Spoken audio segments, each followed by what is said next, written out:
You're listening to the AfterBuzz TV network, now the largest new media platform on the web, and your #1 source for after-show entertainment. Very good, Keith Johnson.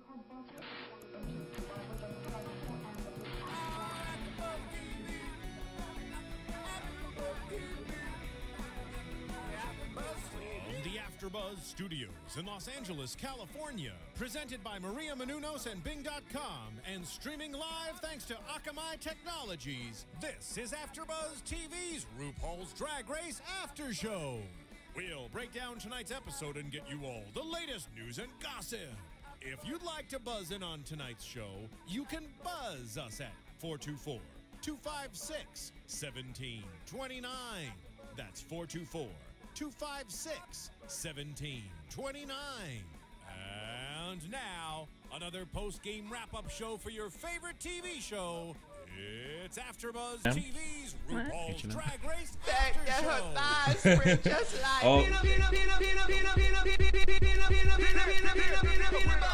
This is a RuPaul exclusive.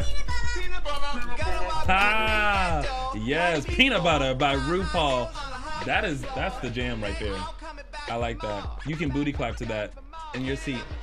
I currently am. They're gonna start playing that at the strip club. If they don't already. I want them to play Tranny Chaser at a strip club. That's what I want. Oh, well, that might be appropriate. What's up, everybody? Bing is for doing, and we are doing another AfterBuzz TV show of RuPaul's Drag Race, Season 5, Episode 2, Lip Synch Extravaganza Eleganza.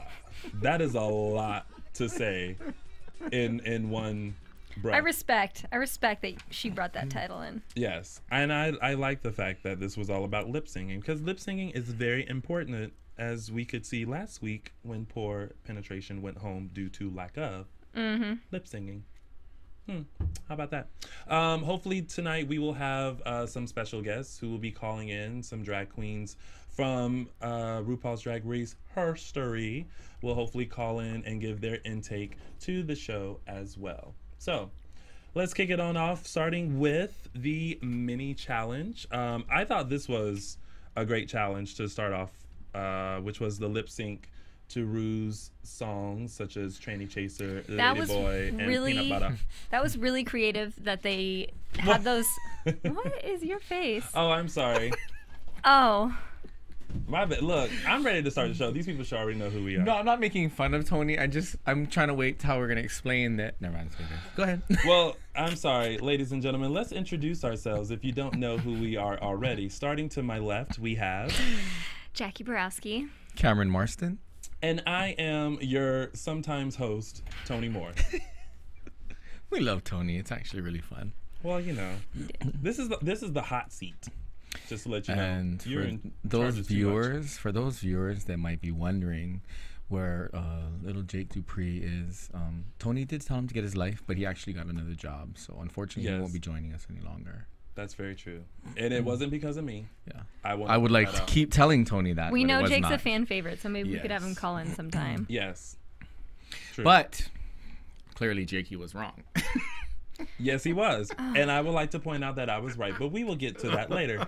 Let's go back to the mini challenge, which was the lip sync to Ru's songs, Tranny Chaser, Lady Boy, and Peanut Butter. I thought it was really creative that they had the boards cut out with the lips in them. Yes. Although, for me, I was still trying to, because you're like, whose lips? Oh, there's a sign. Okay, and you're still trying to, like, sometimes they all look the same. So I was. But I like how they filmed it. They gave us like the little boxes with each of the queens' mouths moving, and it really did show who knew the words, who's good at lip singing. Because I feel like lip singing is an art. Like, you have to be really on the words. You can't bubblegum watermelon through that. Like, you literally have to like know the words that are happening. So, what did you guys think of the girls' lip sync to their songs, to RuPaul's songs? I don't know. I felt like most of the time, even though I rewatched it too, most of the time I was like, ooh, who is who? Okay, it still says that. Because you're trying to, like, you're trying to do essentially what people do in subtitling, which is like you're trying to watch the action, but then also read the words. So I'm like partially trying to like watch their lips and then partially trying to like read who it is as I scan them. And so I don't know. I don't feel I got a really good impression of who was good and who was bad. I already knew that Detox was going to do well because when you already have accentuated lips, and I do, whether I like her or not, as far as the character, I think that she's seasoned. Well, her lips stood out too. Well, she's also seasoned. I believe that she knows how valuable it is to be on point when you're lip syncing. So. Right. Yes. And know the words. So it was an interesting challenge, to say the least. One that tested the girls. We had the winners of each song.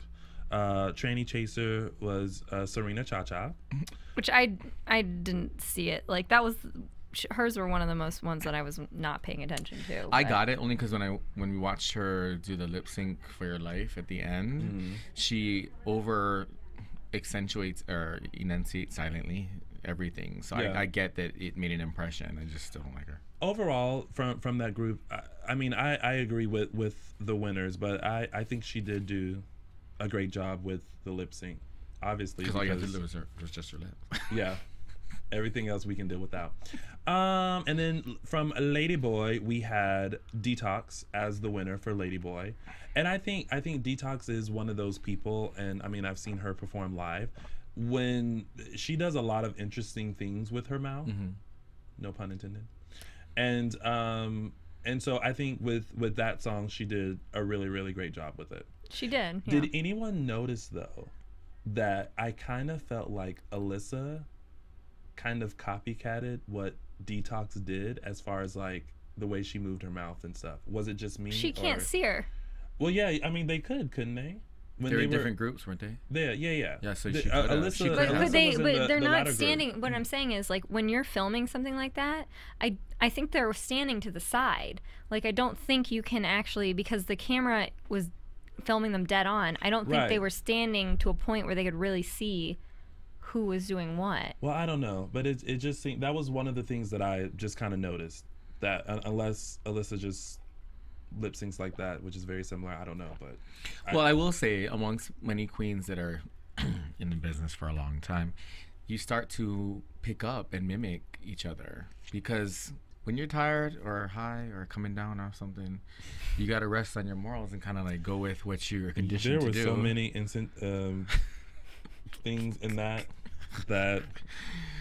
I can't. You fall back on your conditioning, so I think that I don't necessarily think that I would put it past Alyssa to imitate somebody, and I think it's just because of what they were saying the past week was how, like, oh, you know, with the whole like costumes and how she did certain things and stuff, that I don't know. I think now as a viewer, you're now watching to see if you're hypersensitive. But I think, well, I'm not sure, because I think costuming is different than lip syncing, because when she was doing her lip sync, she has she's very good at it. She's very good, and she has a very distinctive way. And I don't think that particularly was intentional. I see it with her costuming because she adds so many things to her costume. Right. So she's probably like that. I get, but I'm not really well, sure. Well, there is some. I've seen queens imitate other queens' lip syncing style, where some show more gums, some overpuff their lips on purpose. They're pooching all the time, you know, serving the.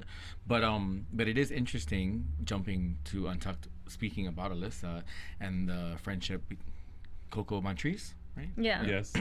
Birds of a Feather, because it's interesting how they were trying to educate a young girl about, you know, you pull from the talents, which also could mean you steal from whatever you need to steal as far as making your game work.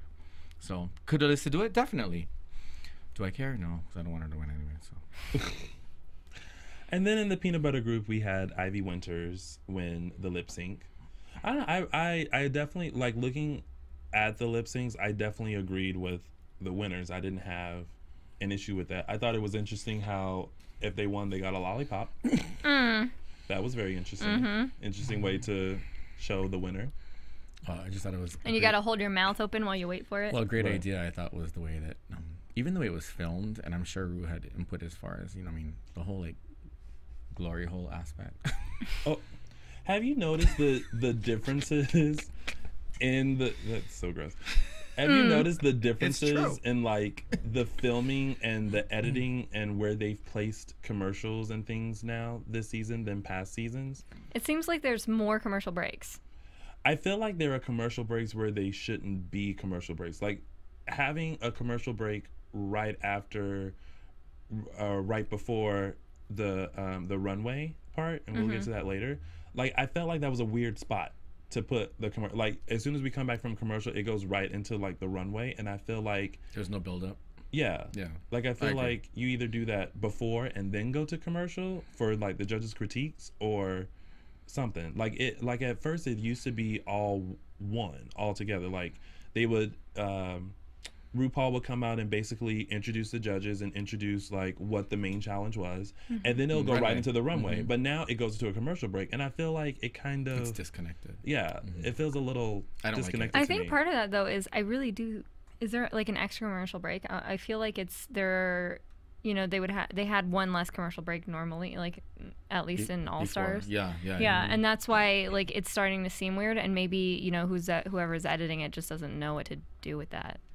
Maybe I don't know. I will say I still do like the Absolute Vodka commercials, the Ru Done It commercials. I don't know why. I feel like they're very interesting, and they're very like I kind of want to find out who took Sharon Needles' crown. Am I the only one? See, I don't get those commercials because I watch it on Logo. I watch it on Logo.com, and so. Oh, so you don't? But usually they will show those commercials. We get like cruise commercials. I got Campbell's or some the Avenue Q commercial that is very uncomfortable. Yeah. You guys, let us know how you feel about the Ru Done It commercial. You can see it on Facebook.com/RuPaul's Drag Race. Let us know how you feel about the new Absolute Vodka commercials, because I always look forward to them because they're always kind of different. And it always features the girls from the past season. So you guys remember. Let us know I remember the ones from All Stars because they played the ones from All Stars online. Yeah. But they haven't done it yet online for the most recent ones. Get your life. Yeah. And play those commercials. So with the mini challenge, each one of the winners from the group became team captain. Before we go into the main challenge, I want to introduce everyone to Rolaska Talks. Love it. Which are even though I don't like Alaska. Which are the new Heathers of season 5, which is composed of Roxy Andrews, Alaska, and Detox. I find it interesting though that they are not using Alaska's last name. They don't use Detox's last name either. Detox doesn't have a last name. Detoxicant? Yay! She said, I love it. That's her full name. It's always just been Detox. I think that's just her. As far as I know, it's always just been Detox. Okay. But Detoxicant. But Alaska has a last name. Thunderfucker. Not something like Thunderfuck. Oh, that one. Yeah. Thunderfuck. Wow, I feel like I'm a button that you push and says terrible things. I think that's so No, hot. you're that little kid that we would be like, say something, and you'd be the first one to say it, and then we'll all laugh because we know that you're not supposed to say it, but you say it anyway. At that window. I got in trouble a lot as a kid because I would just say whatever it was, and I was like, but I don't get it. Like, I don't get how you can take a word, like specific words that, there might be a similar word that means the same thing, but one word is bad and one word isn't. Like, fuck is bad to say, but if you said have coitus with, that would be okay. I'm sorry, but what is has coitus with? That means have sex with. Coitus. Oh, I didn't know that. But see, I don't understand why you can say one and not the other. But anyway, that's not. I'm down, girl. Say it all the time. So Rolaska Talks is the new prescription drug for people who are gagging. So if you are gagging, take a mouthful of Rolaska Talks. Now I'm not gonna spit out the Alaska part. I'm not saying that one of those three is gonna win, but they were my pick, so I'm just gonna go with that. Well, whoop-de-doo for you. I think they're just keeping Alaska because she's like got an interesting personality, but like her look is like terrible. It's just terrible. I don't think it's terrible. I would describe Alaska's look as if Sharon Needles did glam drag rather than the usual Sharon Needles Sharon Needles drag. Was like a poor man version of herself and maybe did drag. Oh, you do not like Alaska.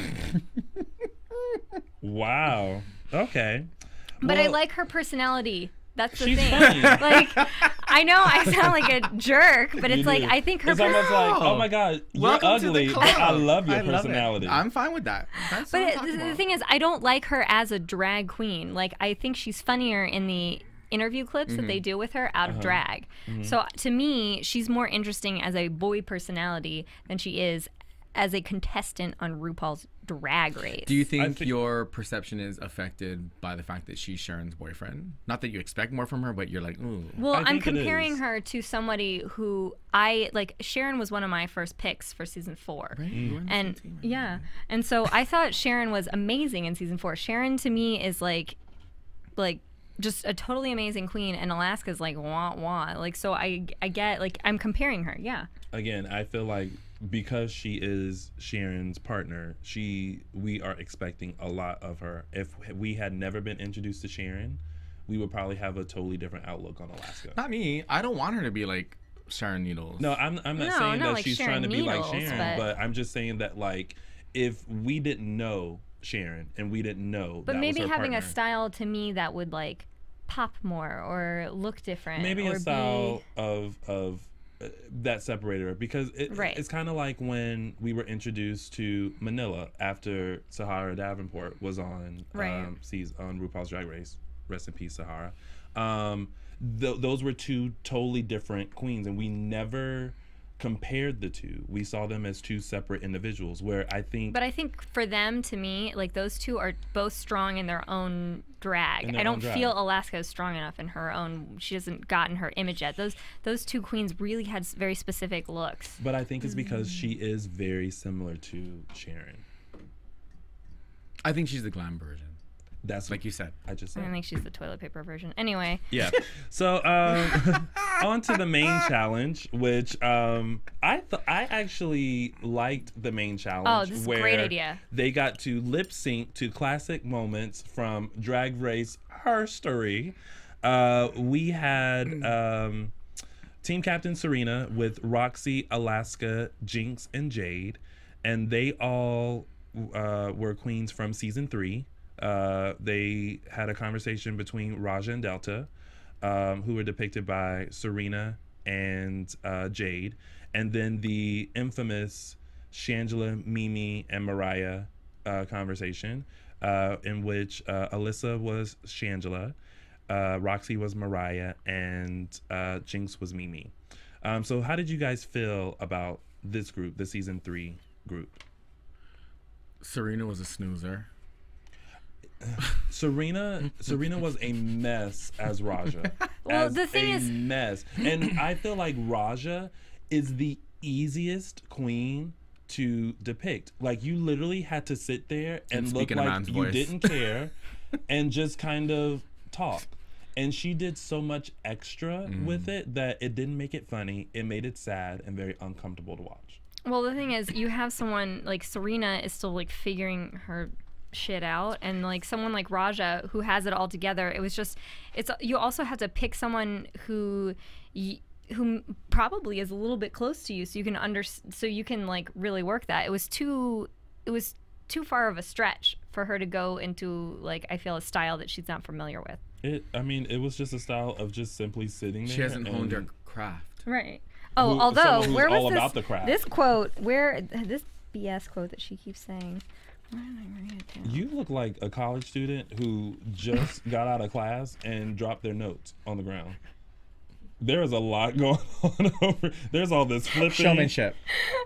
That's what it was. It was showmanship through performance and blah, blah, blah. She keeps giving this like spiel like she just got out of college. And she gives it. She's given it on that last episode too. This like weird spiel about like the thing, her art form stands for. But it's like, girl, you got to get your art form together before you start giving your. She needs to get herself together. Oh, I've said this before. That's youth. That's the self-righteousness of our young adults, and eventually that cloak gets a little heavy and they take it off. How they think they know everything, but they know nothing.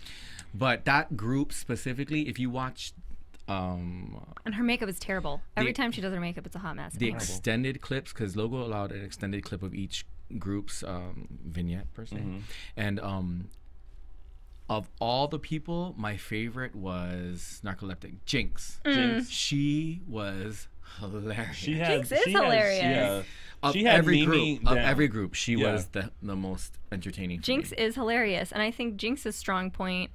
I heard she was going to be Little Edie in the Snatch Game. I think her strong point is characterizations. Yeah.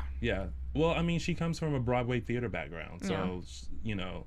I mean, so did Mimi, but she didn't do that. But I thought Jinx did a great job. I also thought Jade did a great job as Delta. I liked Jade as Delta. And in a way, she kind of looked like Delta, like a slimmed down version of Delta. Like Monica kind of looked like a slimmed down version of Jiggly. Like she kind of looked like Delta. I didn't get the whole eating a piece of chicken.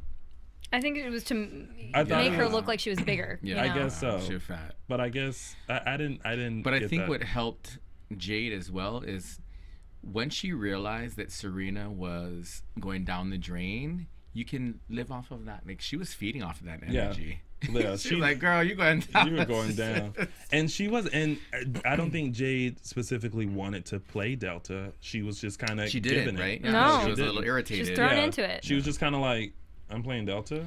But interesting how the girls talked about Miss Jade. Coco Montrese made a good point. I thought her read in Untucked of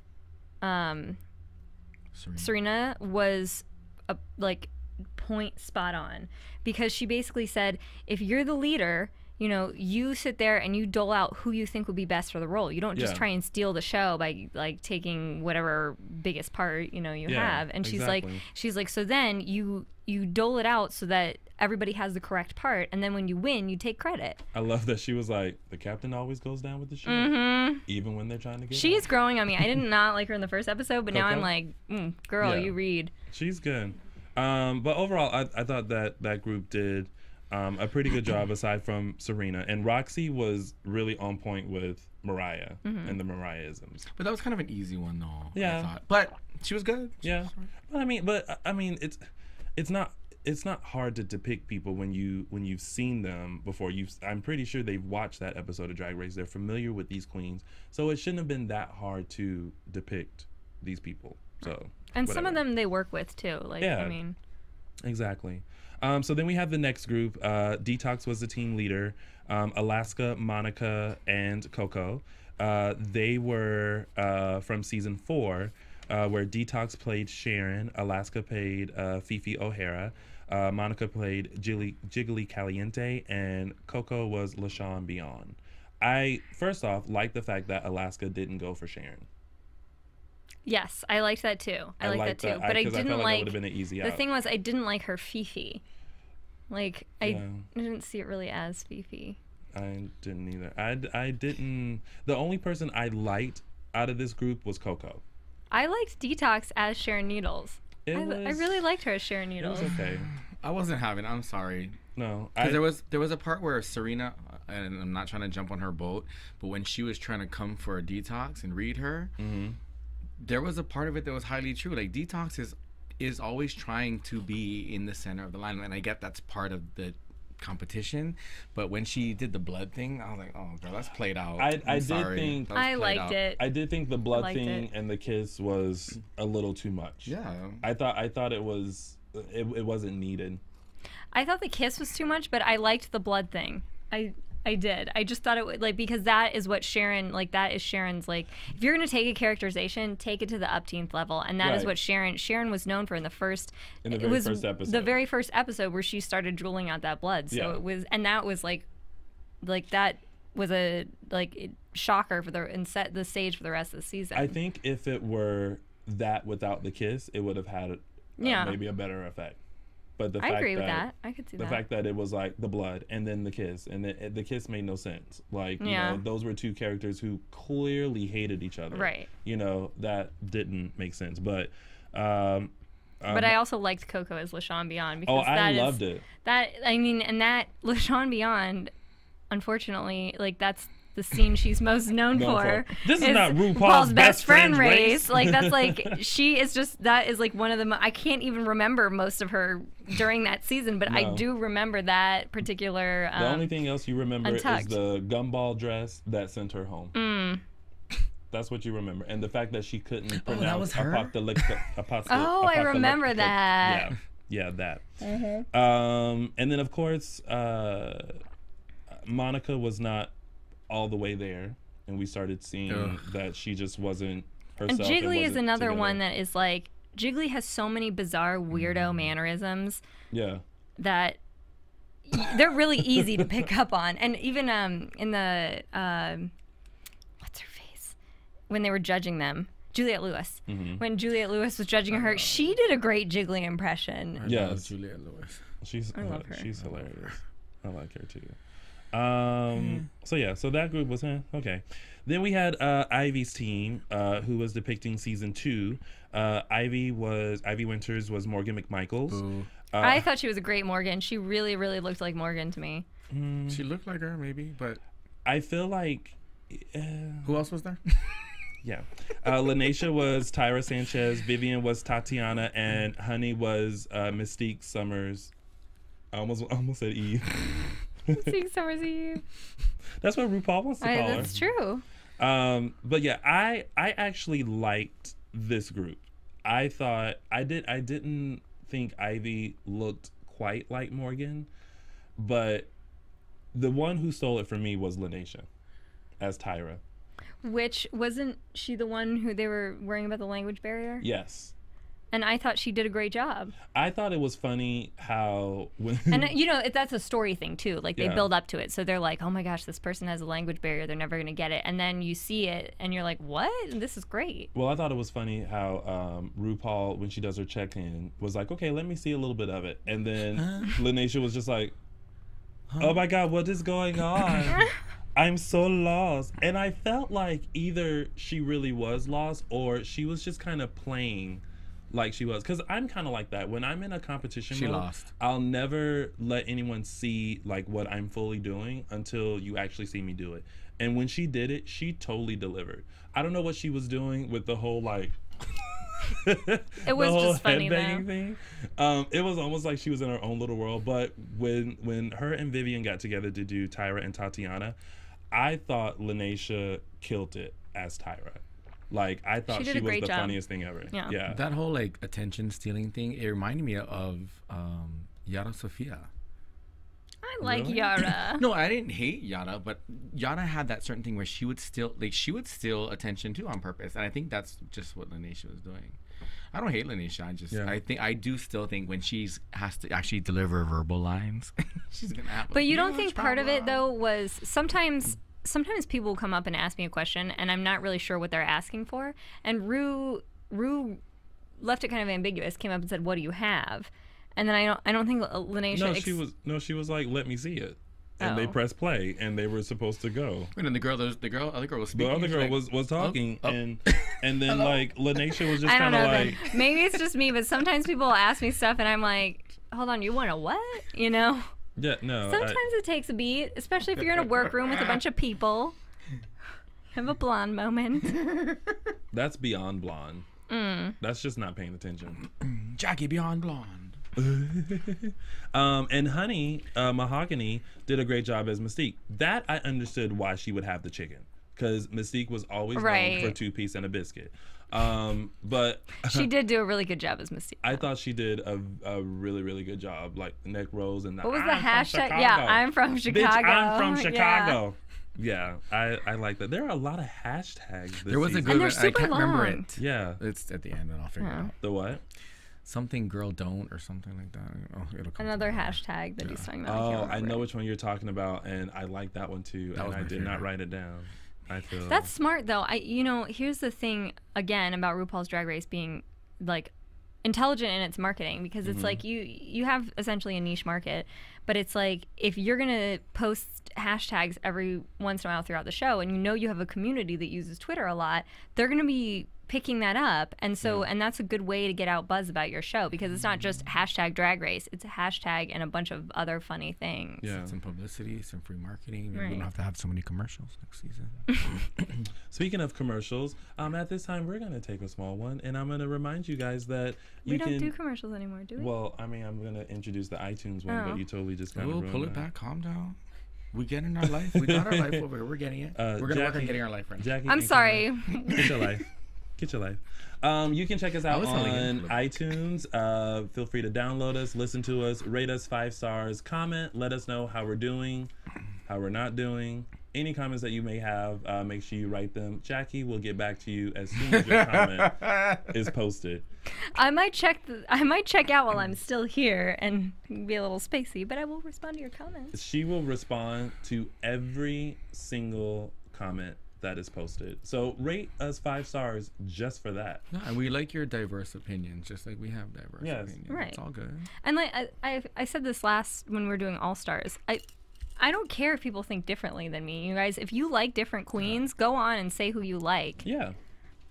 And tell us why. And tell us why, yeah. So I can shred that apart. Oh, my Lord. And even if you're listening right now, you can call us in at 424-256-1633 and give us your opinion on the last episode this past Monday.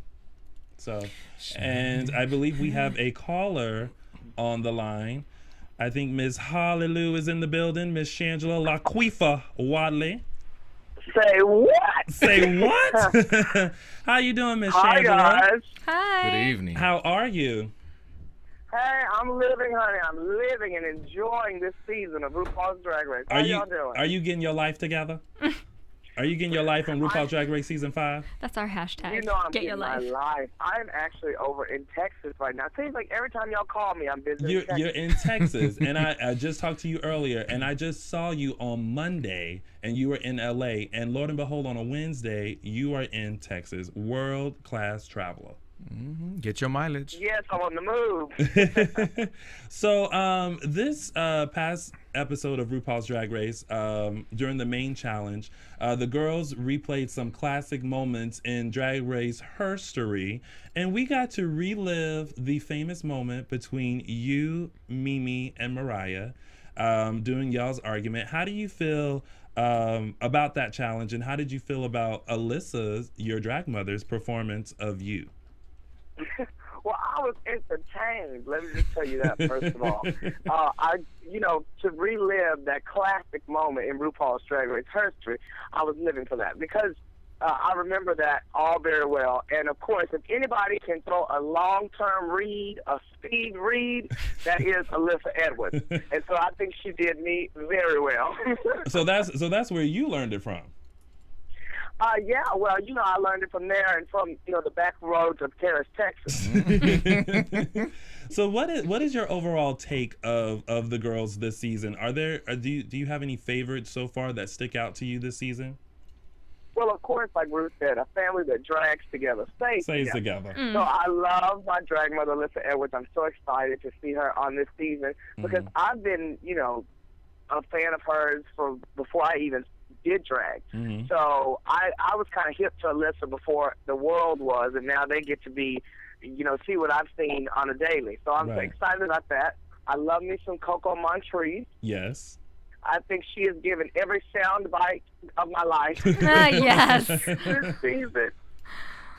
I'm enjoying that, and there are a lot of standouts. This is the season, like Ruth said, this is the season of goddesses. Yes. And there are definitely a lot of beautiful girls and beautiful drag queens on this season. So I'm excited to see them work even harder. And I say put them through some more sewing challenges. Make them bitches sweat like they did me. Oh, yeah, because you used to sweat during them sewing challenges. Agreed. Oh, bitch, I was sweating like I was running a marathon. Now, Shangela, as I know you have been on just about every season of Drag Race since you first appeared on season 2. Will we be seeing Miss Shangela Laquifa Wadley on RuPaul's Drag Race season 5?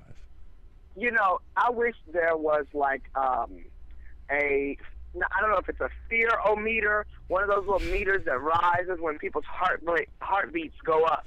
because I think we should have one of those every time a box is presented. Yes. RuPaul's Drag Race. All of a sudden, it should just slow down and be like, doom, doom, now, doom, you know doom, I can't fit in a ring box, but even when the girls get a little ring box, they get nervous and think I'm going to pop out.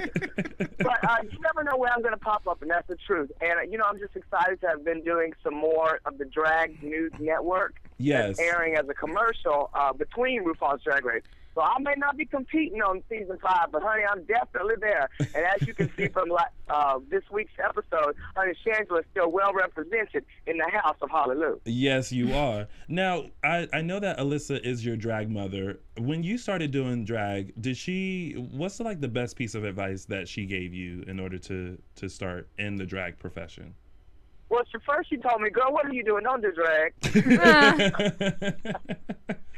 Because, and Alyssa will tell you this, she was like, you know, you've gone to college, you graduated, you get a real job. Because drag, a lot of times, if you're not, you know, going to rise to the level of superstar, it don't always pay the bills. You got to have something else going on. Right. And she just wanted for me to continue on the path that I was working on, the corporate path. But at the same time, she loves me. Yes. So she supported me, and it seemed to work out well. When I started, though, it was difficult because, you know, Alyssa lived in Texas, and I lived in Los Angeles. Mm-hmm. So it's not like you can be right next to your drag mother learning makeup tips. There's only so much you can teach a hoe through the phone. Right.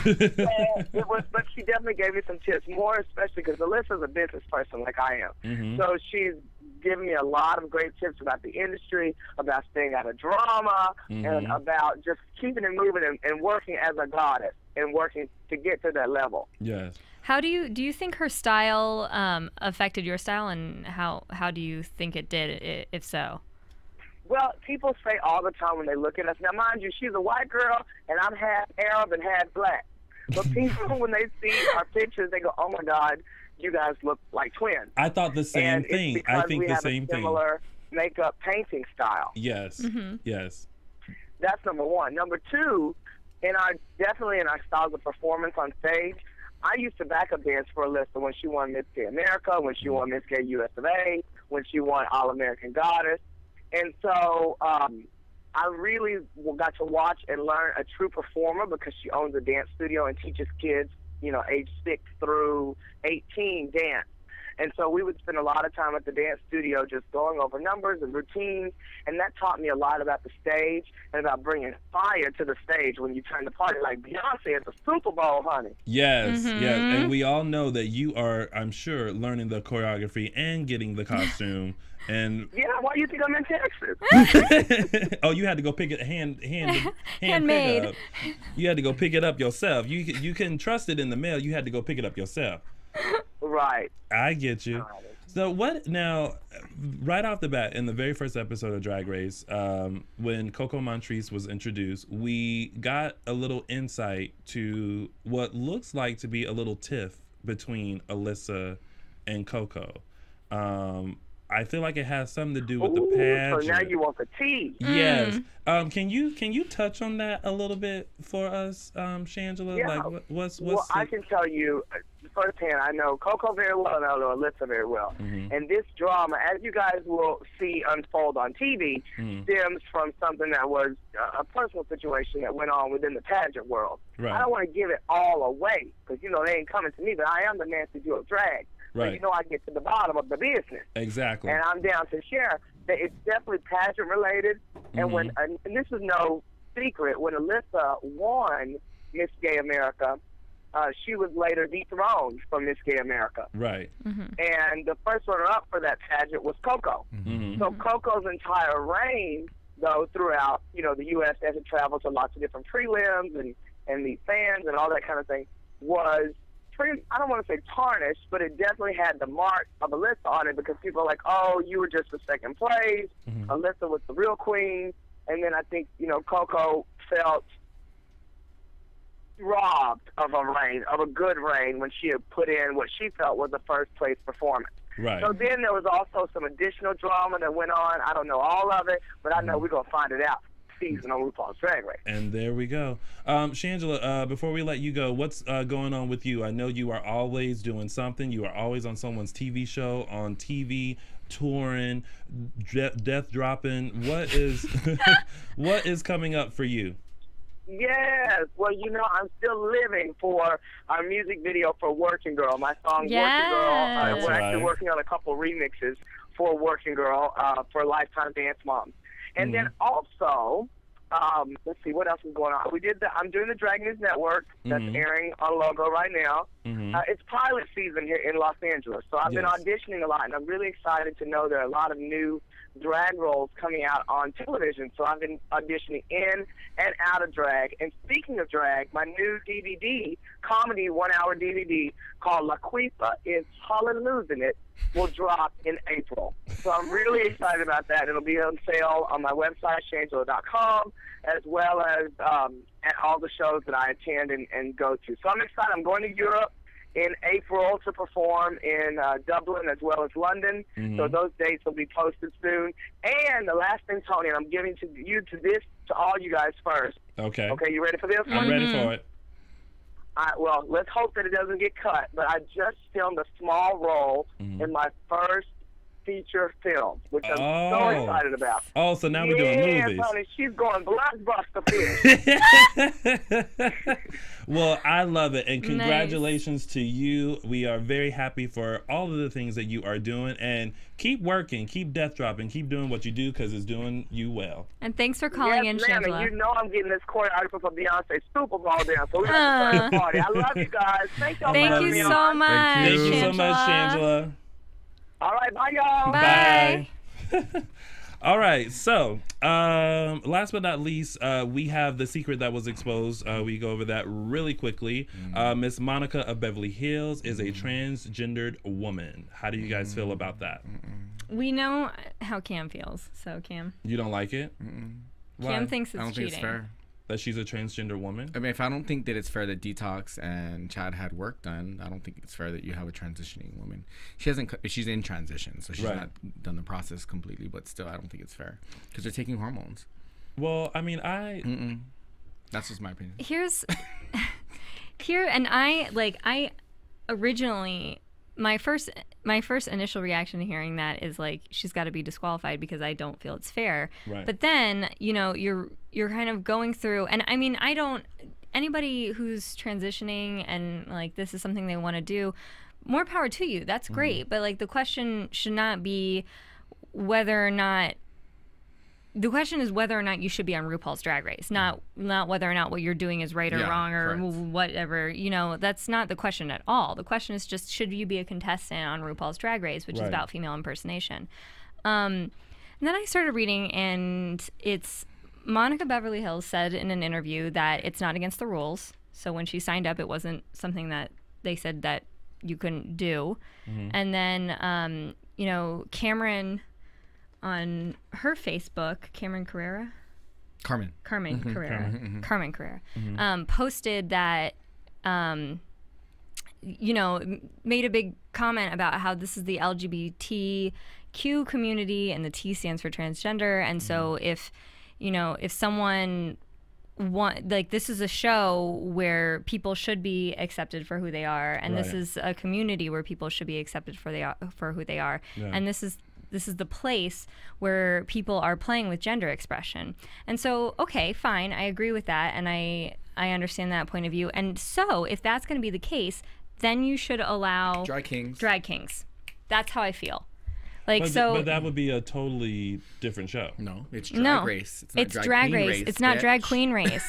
Well, I mean, I don't know. Maybe they'll allow drag kings, you know, and on the next season. I mean, that's my only thing. It's like, if this is going to be an all-inclusive community where where you know, you accept people for their gender preferences, you accept people for, you know, their gender expression, then you're cutting out a chunk of, well, not a chunk, but I don't know how big the drag king community is, if there's one, but it's like you're cutting out people that want to perform in another way. Right. Well, I mean, America's Next Top Model, after 20 cycles, just now including guys, so who knows, maybe RuPaul's Drag Race. But I'm just saying, how do you explain allowing a transitioning male to female? RuPaul explained it. She was like, did she? I picked you. Yeah, she said, I picked you because you're fierce. Like, so RuPaul already knew that she didn't, because she was transgender. That's the story we got. No, she didn't know. She lied about it. She lied about it. Monica Beverly Hills lied about that. That's why she was so nervous. I didn't get that. That's what I got. That's what I perceived from why she was so nervous, because she was saying, I'm holding in this big secret, and so that. But I thought she was keeping it from the other girls. I felt that she was keeping it from Rue as well. If Rue was fine with it, why would she keep it from the other girls? Because that's obviously means it's accepted. Yeah, because you're allowed to be there. Like, if Rue wants you there, you're there. Maybe it's just to be accepted. I don't know. Let's find out. Can we find out? If anybody knows any, if anyone knows, if Rue knew or Rue not, already knew, then and again, do that. We are not judging the fact or the choice that she's made. I just don't think it's fair. I don't know. I don't have a problem with it. I think it's fair if this is only fair if it's a first step in other forms of inclusion as well. Maybe it is. Because my thing is, I would equate it to, and this may be a far jump, but it's like using steroids in an athletic competition. You're taking hormones. But does that enhance her performance in any way? Some girls get by without performance. But obviously, because in the beginning of the season was all, oh girl, we fish, girl. This is all fish. And hormones make you fish, softens your voice. And sometimes you can delude people, like, oh wait, she looks like a girl. I don't really care what she. I don't know. Well, I just think. But I can honestly say that being a girl, like in RuPaul's Drag Race, if I walked in there, I would not necessarily have an edge just because I have a vagina. Right. So the real quick, because we're running out of time. Main stage presentations. Do like they were to dress to impress. Was there anyone that stuck out to you guys? Holy Stilts Butterfly, Ivy Winters. I could have dealt without the stilts myself. I think the only problem I have with the stilts is maybe she wasn't, because this is a catwalk, and I'm not sure how the stage is made. Yeah. And so she's probably not used to walking in stilts on that particular type of stage. Right. And so I thought it was just too much. I could have did without the stilts. I loved it because it's like, if you like, drag is about like taking, woman and then amplifying it. So she was just making an amplification. I thought that was great. And it wasn't too much because it was like... I didn't hate the stilts. I just thought that for the size of the stage and where they filmed, because the stage, I think if she's done stilts before, the stage didn't really matter. It's just, I think it was so confined for her. It kind of...